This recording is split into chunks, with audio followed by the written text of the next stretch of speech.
Hello दोस्तों, welcome to my YouTube channel. कैसे हैं आप सब लोग। आज भी हम एक नई कहानी पढ़ेंगे। चलिए आइए वीडियो को शुरू करते हैं। कविता अपने माता पिता की बहुत लाडली थी। 3 बड़े भाइयों की बहन थी। कोई भी चीज़ मांगने पर उसी वक्त सामने हाजिर हो जाती। पूरे घर में रौब था उसका। पूरे परिवार और नौकरों पर राजकुमारी की तरह हुक्म चलाती थी कविता। स्कूल में भी पूरा रौब था उसका।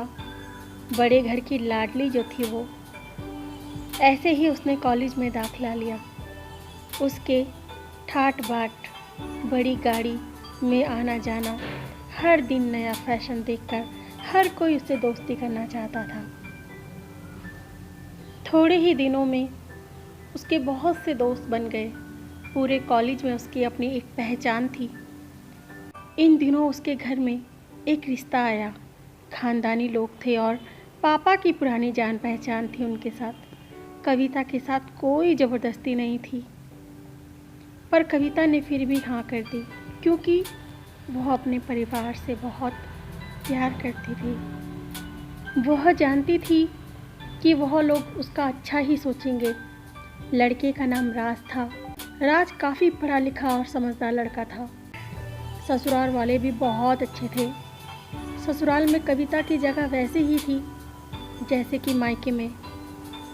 कोई भी कार्य कविता की सलाह के बिना नहीं होता था। सबकी लाडली बहू बन गई थी वह। फिर उसके घर एक बेटे का जन्म हुआ। राहुल कविता को जान से प्यार करता था। पोता पाकर ससुराल वाले तो फूले नहीं समाते थे। कविता कभी कभी सोचती कि उसकी किस्मत कितनी अच्छी है, उसका हर अपना उसे कितना प्यार करता है। चाहे जीवन में कैसा भी समय आए, मेरे अपने हमेशा मेरे साथ हैं। मैं कभी अकेली नहीं हो सकती। कितनी खुशकिस्मत हूँ मैं। पर शायद कविता की खुशियों को उसकी अपनी नज़र लग गई थी। एक दिन वो मायके जाने की जिद कर बैठी।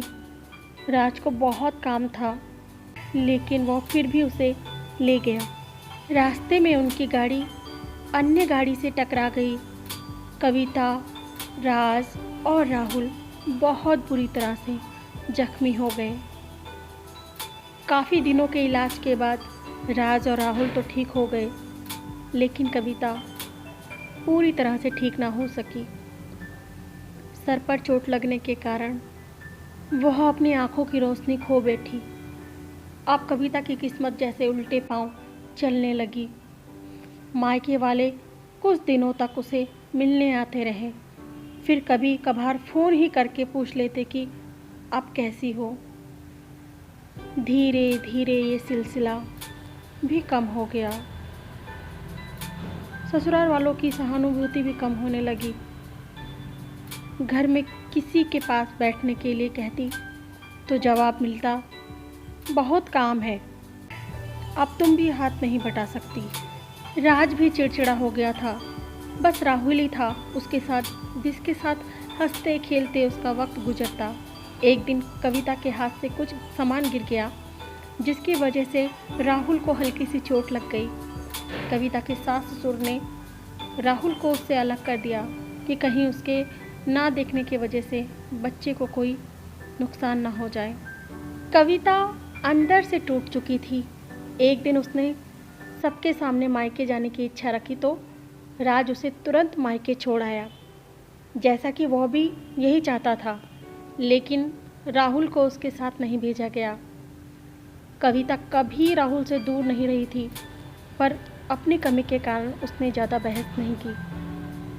कविता को लगा कि वह 3-4 दिन वहाँ रहेगी तो थोड़ा हवा पानी बदल जाएगा, क्योंकि वह कितने दिनों से कहीं भी बाहर नहीं गई थी। घर वाले भी इतने दिनों बाद उससे देखकर कितने खुश होंगे। कविता के घर पहुँचने पर सब लोग बहुत खुश हुए। खाने में सब कुछ कविता की पसंद का ही बना था। उसने अपने मम्मी पापा और भाई भाभीयों से दिल खोल कर बातें की। उनके छोटे छोटे बच्चे भी बुआ के साथ घुल मिल गए थे। रात को सोने के वक्त जब वो कपड़े बदलने लगी तो उसे पता चला कि उसका बैग तो बहुत भरा हुआ था। वह सब समझ गई। वह बहुत उदास हो गई। कुछ दिनों तक तो सब ठीक रहा, फिर जैसे सब बदलने लगा, सबका व्यवहार बदल रहा था। वह लोग जैसे थक चुके थे उससे। सब लोग घुमा फिरा कर पूछने लगे कि राज कब आ रहा है उसे ले जाने के लिए।